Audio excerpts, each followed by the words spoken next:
교회를 향한 성령의 권면이라는 제목으로 하나님의 말씀 증거하겠습니다. 우리가 이 소아시아 7교회를 살피고 있는데, 첫 번째 교회가 에베소 교회, 그 다음이 서머나 교회, 그 다음이 버가모 교회였습니다. 각 교회마다 칭찬받을 일도 있었고 또 책망받을 일도 있었는데, 그 나타나시는 주님, 어떠한 모습으로 나타나셨는가, 이게 중요하다 그랬습니다. 에베소 교회에서는 교회의 주인으로서 7 별을 붙드시고 그 금토대 사이를 가르시는 주님께서 너희가 진리는 잘 붙들었지만 너희 사랑 놓쳤다, 사랑 잘 잡아라, 그걸 권하셨고, 서문학교에서는 죽었다가 다시 살아나신 부활의 승리의 주님을 나타나셔서 너희가 죽기까지 충성하고 죽기까지 충성하면 죽지 않고 다시 살 것을 권면하셨고, 이 버가모 교회에서는 입에 좌우에 날선 검을 가지시니가 가라사대, 검을 가지고 있던 당시 이 버가모 총독이 생사여탈권을 쥐고 이 황제 숭배 사상에 응하지 않던 자들을 다 죽일 때 황제보다 더 큰 권세를 가지신 참된 통치자로서 주님이 나타나셔서 두려워하지 말 것을 권면하였습니다. 오늘 네 번째로 이 두아디라 교회인데, 이 두아디라 교회가 어떤 교회였는가, 그 배경적인 것을 좀 살펴봐야 됩니다. 위치상으로 버가모는 서모나와 그 다음 내륙으로 들어가면 사대, 또 빌라델비아 교회가 연결되는데, 그 중간에 요충지와 같은 그런 곳에 있었습니다. 근데 버가모 교회는, 버가모라고 한 지역은 사실 그 행정적인 수도로서 버가모가 행정 수도라 그랬죠. 버가모가 큰 중요한 도시였고, 이 버가모는, 이 두아디라는 외세 침략이 있을 때 이 버가모를 지켜내기 위해서 전략적으로 방어하는 전략적 요충지였습니다. 그러니까 그 지역이 요새가 아니었고 막아낼 수 있는 그런 요새가 아니라 시간을 벌기 위한 하나의 장소였다는 겁니다. 그래서 이 버가모 지역은 많은 침략자들의 침략을 많이 받았던 그런 동네였습니다. 이것이 이 오늘 말씀 이해하는 첫 번째 키인데, 이 두아디라 지역이 외세 침략이 많았기 때문에 그 지역에 살고 있던 사람들이 어떤 상태였는가 하면, 단합이 잘 되었을까요? 안 되었을까요? 그 외세 침략이니까 공격을 받겠죠. 공격을 받으면 우리가 맞서 싸워야 되겠는데 나 혼자 힘으로는 안 되니까 이게 똘똘 잘 뭉쳤다는 겁니다. 단결력이 강했죠. 단결심이 강했기 때문에 그 지역에서 아무튼 이런 이 모임이라고 하는 게 있었습니다. 상업 같은 걸 하더라도 혼자 하지 않고, 이 노동조합이라고 하는 것이 역사적으로 최초로 나타난 것이 길드가 최초로 나타난 것인데, 우리 식으로 말하면 개와 같은 그런 조직이 있었던 곳이 두아디라 지역이었습니다. 이 두아디라 지역은 상업이 아주 발달했는데, 이 두아디라 하면 딱 떠오르는 사람이 누군가 하면, 사도행전에 보면 두아디라 출신의 한 사람이 있었습니다. 빌립보 교회를 세울 때 중심 인물이었던 루디아입니다. 이 루디아를 가리켜서 두아디라 성의 루디아라, 자주장사예요. 자주장사라고 하는 것은 자주색 옷감. 쉽게 말하면 염료죠, 염료. 그런데 자주색을 낸다는 것이 쉽지가 않았는데, 자주색을 낼 수 있는 방편이 두 가지 있습니다. 하나는 지중해 연안에 있는 소라 껍데기, 거기서 나오는 방울을 모아서 만들었고, 근데 이 두아디라 지역은 바다와 연해 있지 않았기 때문에 식물의 뿌리를 가지고 자주색을 냈다고 합니다. 그러니까 이 염료 기술이 발달했다는 것은 또 무엇이 발달했겠습니까? 당연히 옷감, 방직, 피혁, 이런 부분까지 확대가 된 거죠. 그리고 그 당시 로마가 전략적으로 철기를 생산하기 위해서 철기를 중점적으로 만들었던 것이 바로 두아디라 지역이었습니다. 그러니까 두아디라 지역은 쉽게 말하면 그 구성이 어떤 기능공들, 숙련된 기술을 가진 이런 사람들이 많이 있었습니다. 그러다 보니 이 사람들이 어떤 상행위를 할 때 이 하나의 연합체, 개를 만든 거죠. 그래서 뭐 오야가 먼저 먹고 그 다음에 한 사람이 돌아가면서 하는데, 이런 개의 날이 되게 되면 그들이 모여서 의상 신전에 모여서 함께 제사를 드리고 함께 음식을 나눠 먹기도 하고 이런 일을 했다는 겁니다. 만일 그런 데에서 빠지게 되면 상당히 이거는 경제적으로 큰 타격이죠.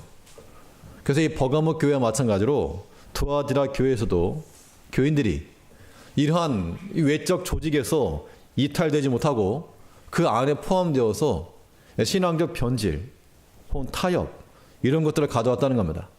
그것에 대해서 지적을 하고 있는데, 아무튼 이 두아디라 지역에서는 이러한 상업적인 그런 도시였다라고 하는 것이고, 여기에서 부도덕한 관습들, 우상의 제물을 드린 후에 거기서 또한 음행하는 것들, 이 어떤 도덕적 관념이 있어서가 아니고 다들 그냥 자연스러운 그런 일이었다는 겁니다. 그 신전에서 그런 행위를 음행 행위를 하는 공식적인 사제들도 있었고, 또 교회에 보면 그런 일을 행하던 사람이 교회에 들어왔다는 겁니다. 이것이 하나의 큰 문제였습니다. 또 하나, 이 두아디라 지역도 마찬가지로 여러 신전이 많이 있었는데, 그 신전 가운데 트림나스 신전이라고 하는 것이 도시를 수호하는 그런 신전이었습니다. 그런데 그 도시를 수호하는 신전에서 그들이 주로 섬겼던 신이 아폴로입니다. 아폴론. 태양의 신이죠. 태양의 신. 자, 이 아폴론을 섬겨서 태양신이 자기를 지켜준다 이렇게 본 거죠. 그런데 그리스 로마 신화에 보게 되면 이 아폴론이 제우스의 아들입니다. 제우스의 아들로서 태양을 관장하고 그 도시를 지키고 보호하고 있다라고 생각하고 있던 그 두아디라 지역에 예수님께서 어떻게 나타나셨는가? 예수님께 나타나신 그 첫 장면을 보게 되면 우리 18절 말씀 보니까, 두아디라 교회의 사자에게 편지하기를 그 눈이 불꽃 같고 그 발이 빛난 주석과 같은 하나님의 아들이 가라사대. 아시아 지역에 나타나셨던 주님을 표현하면서 하나님의 아들이라고 표현한 것은 여기밖에 없습니다. 굳이 하나님의 아들이 나타났다라고 말한 것은 그 두아디라 지역에서 자기들이 섬기던 그 신이 제우스의 아들로서 이 도시를 관장하고 보호하고 지켜주고 있는 신이라고 믿고 있던 그들에게 참된 신이요, 참된 하나님의 아들 예수를 지금 증거하고 있다는 겁니다. 두아디라 지역에 있던 그 성도들에게 이 제우스의 아들이 너희를 지키는 것이 아니고 참된 하나님의 아들이 너를 지키실 것이라, 이것을 메시지로 전하고 있습니다. 또 이 18절에 다시 보니까, 두아디라 교회 사자의 편지하기를 그 눈이 불꽃 같고 그 발이 빛난 주석과 같은, 불꽃과 빛난 주석의 발이 나왔는데, 이 불꽃이라고 하면 하나님의 그런 심판을 가리키는 겁니다. 불꽃 같은 눈.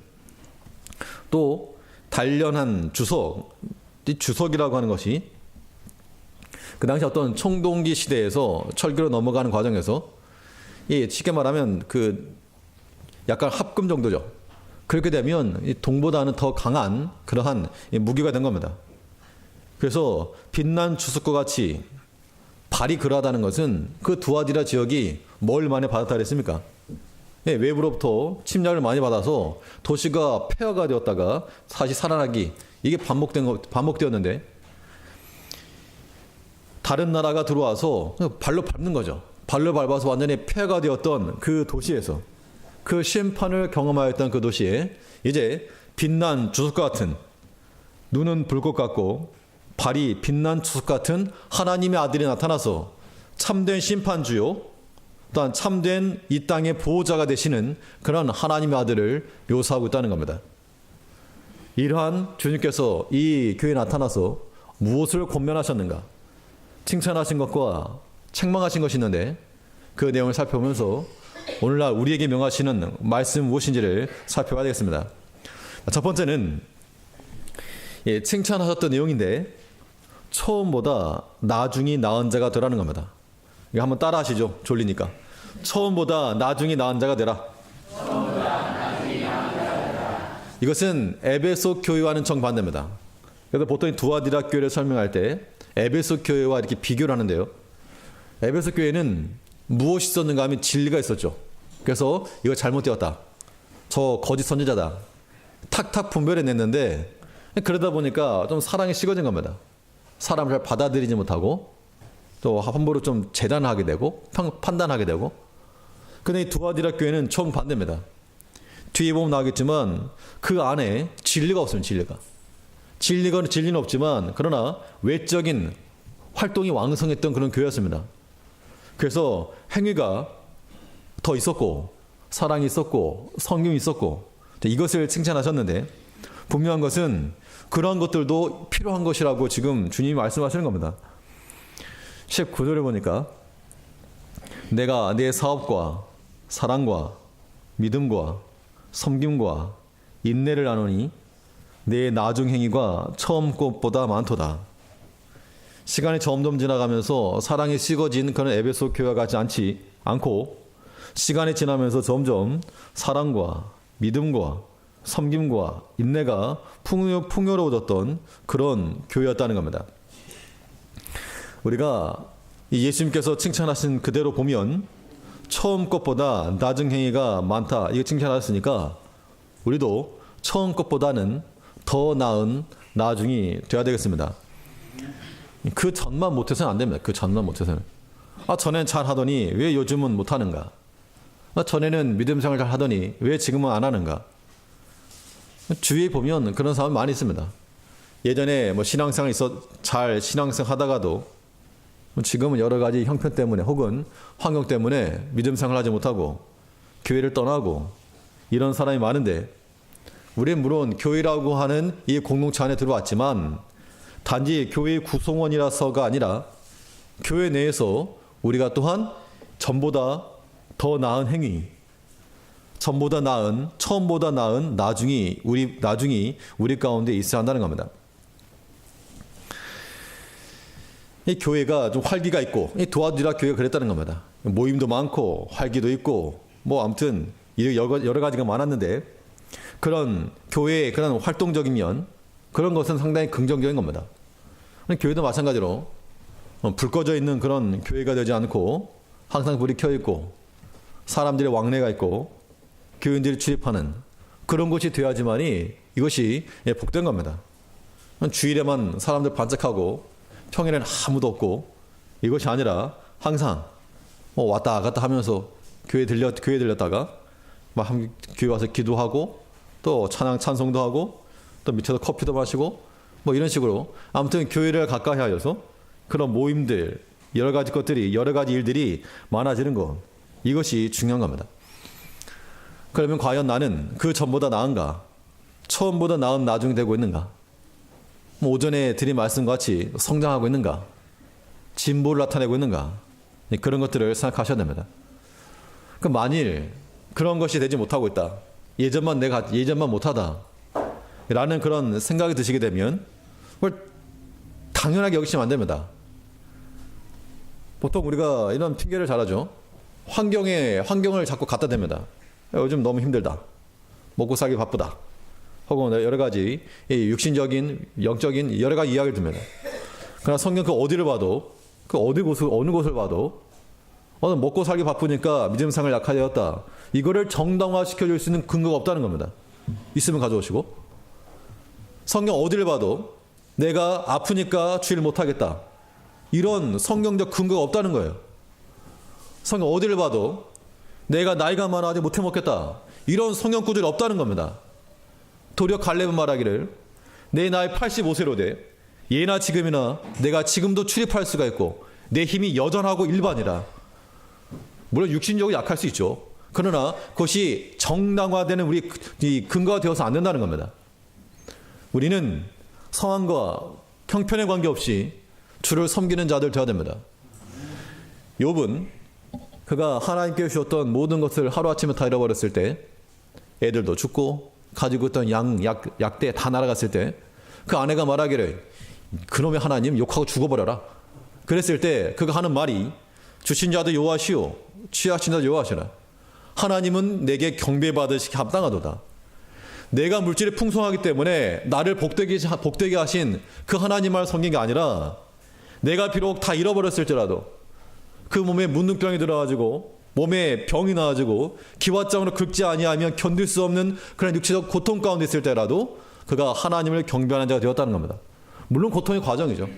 그 고통이 심해서 때로는 아프기도 하고 눈물도 나고 또는 가슴도 치고 그런 상황이 있지만 그러나 그러한 외적인 것들이 우리의 믿음 생활을 약화시킬 수 있는 그러한 정당한 근거는 되지 못한다는 겁니다.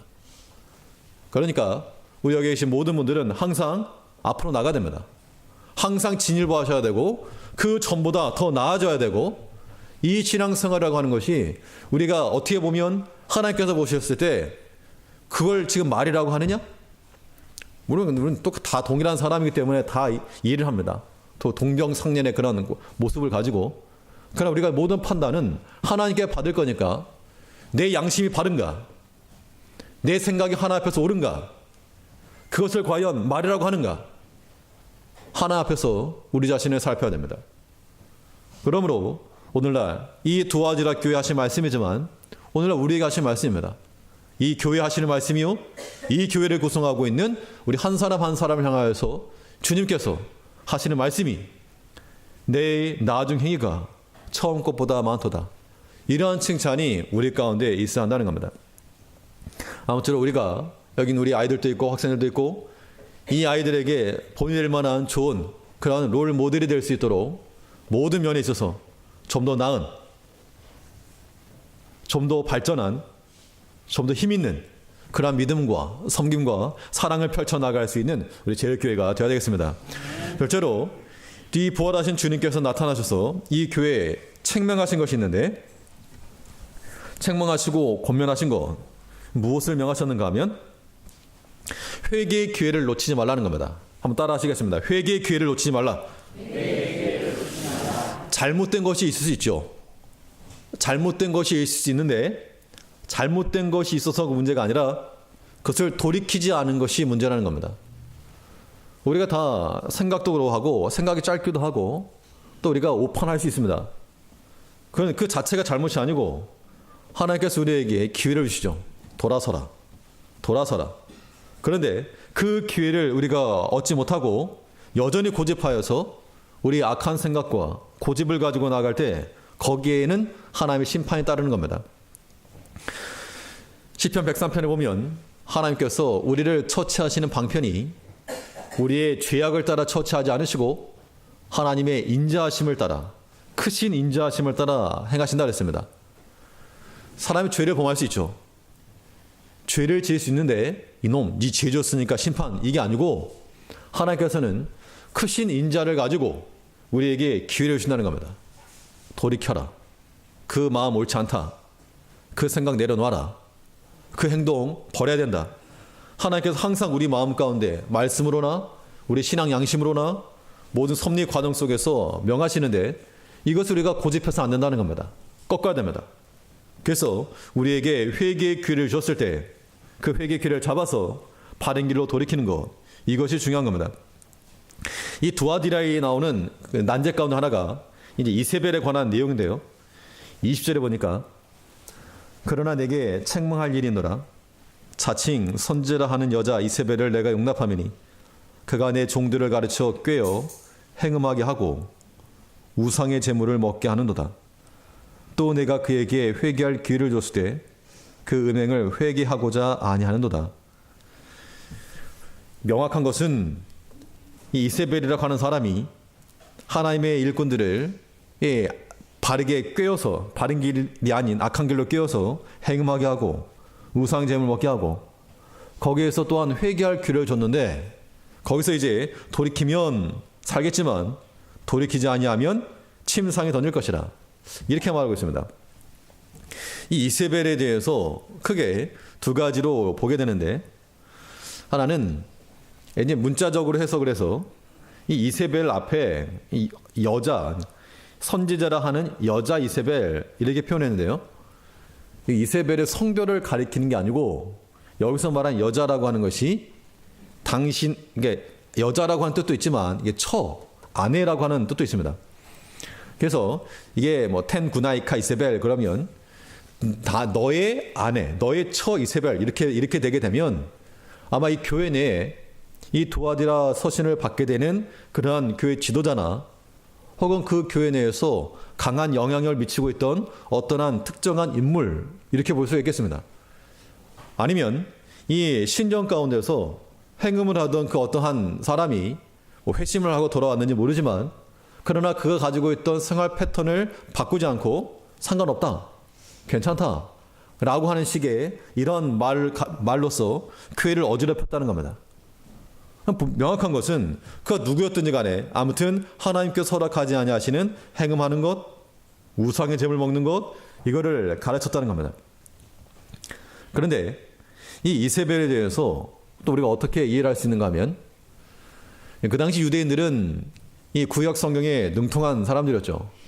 우리가 뭐 태정태세 문단에서 하는 건 모양이나 그 자기 자신들의 그런 과거 역사를 다 알고 있는 사람들입니다. 이 구약에 나와 있는 창세기로부터 모든 선지서에 있는 내용들이 그 사람들의 역사이기 때문에 모든 사건을 다 알죠. 그 이세벨이라고 했을 때 이 이세벨이 실제 이세벨이라고 하는 이름을 가진 사람일 수도 있고 아니면 자칭 어떠한 사람이 있는데 그 사람의 주장과 가르침이 마치 구약 성경에 나오는 열왕기상에 나오는 이세벨과 같은 그러한 주장과 가르침을 한이라고도 볼 수 있다는 겁니다. 그래서 이 두 가지 중에서 이 후자로 조금 더 해석의 방향추가 기울어지는 것은 오늘 두아디라 이 이세벨에 관련된 내용과 열왕기상에 나오는 그 이세벨 사건이 굉장히 많은 일치점과 유사점을 갖고 있다는 겁니다. 이 마치 데자뷰가 되는 것처럼.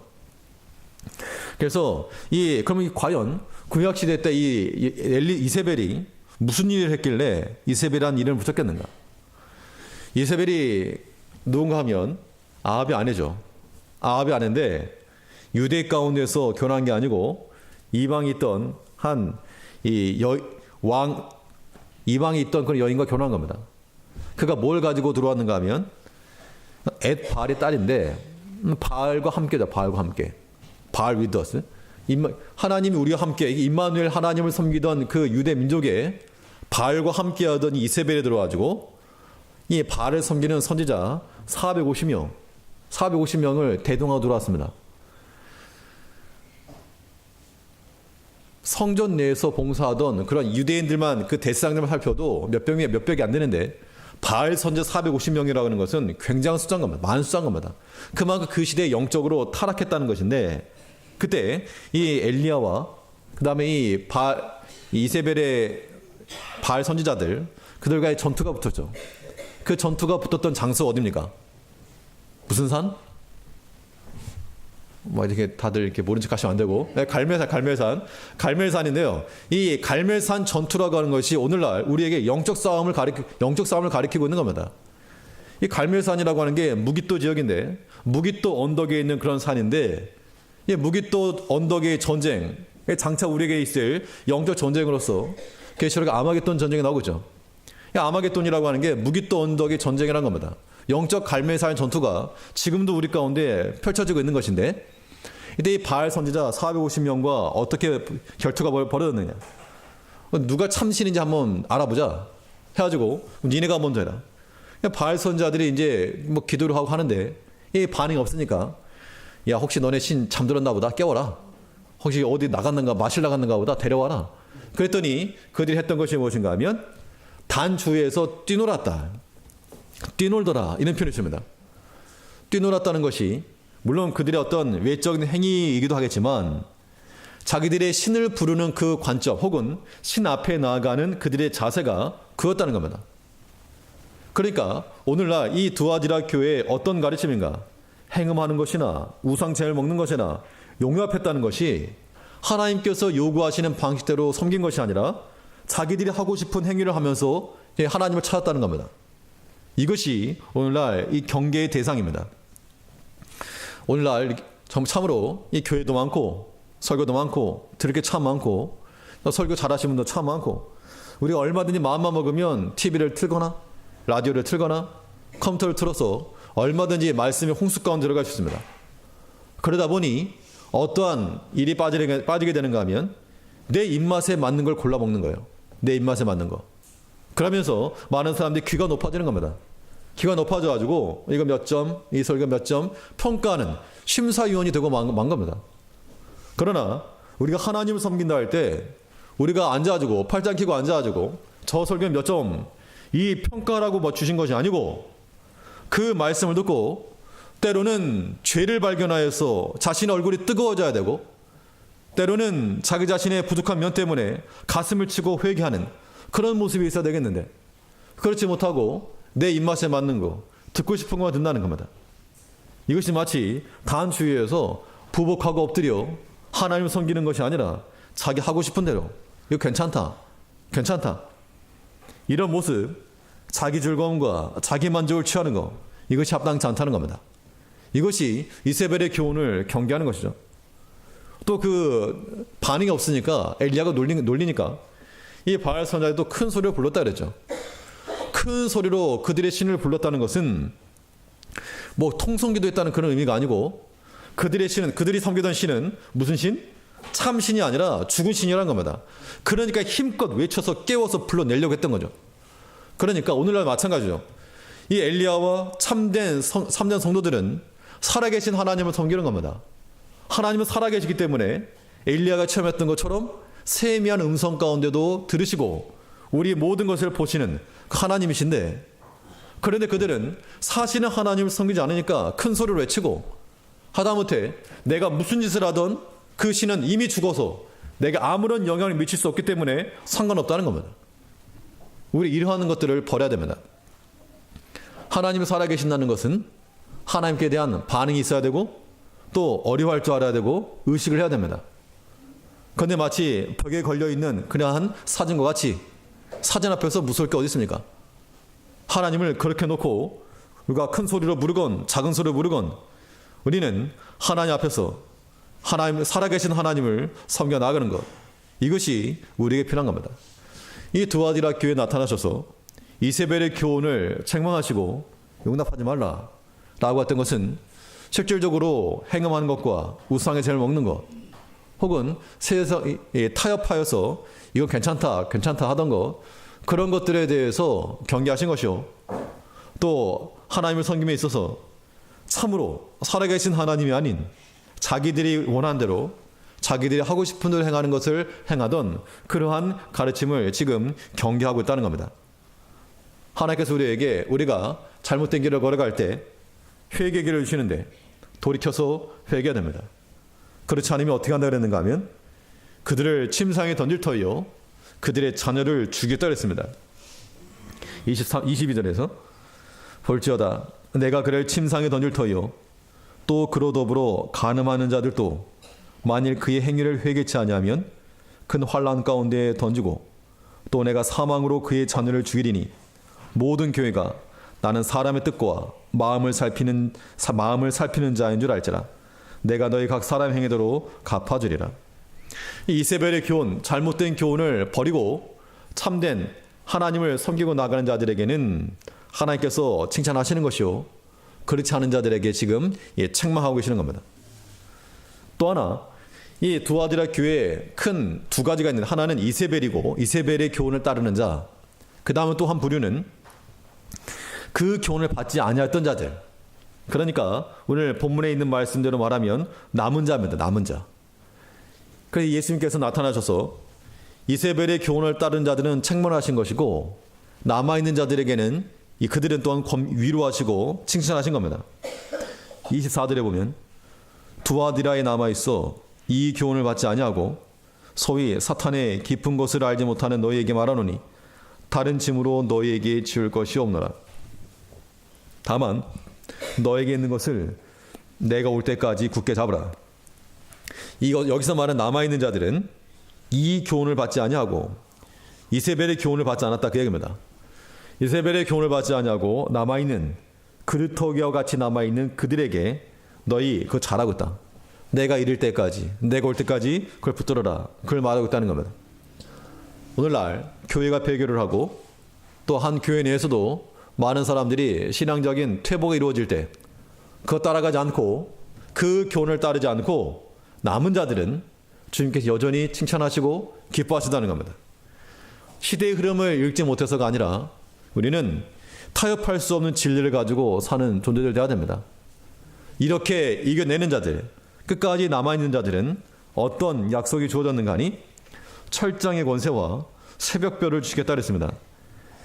25절에서 26절에 이기는 자와 끝까지 내 일을 지키는 그에게 만국을 다스리는 권세를 주리니 그가 철장을 가지고 저희를 다스려 질그를 깨뜨린 것 같이 하리라.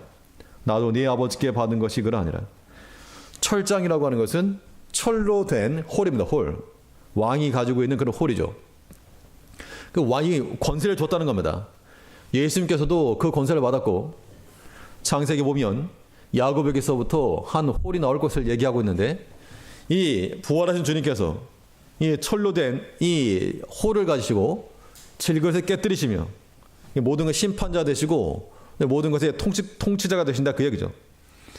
이세벨의 교훈을 받지 않고 끝까지 남은 자들은 주와 함께 모든 것을 다스리는 왕의 권세를 주겠다는 겁니다. 또한 새벽별을 주리라 했는데 28절에서 내가 또 그에게 새벽별을 주리라. 귀 있는 자는 성령이 교회들에게 하시는 말씀을 들을 자다. 새벽별이라고 하는 것은 아침에 해가 떠오르기 전에 잠깐 보이는 별이라기보다도 이게 이제 행성이죠. 금성.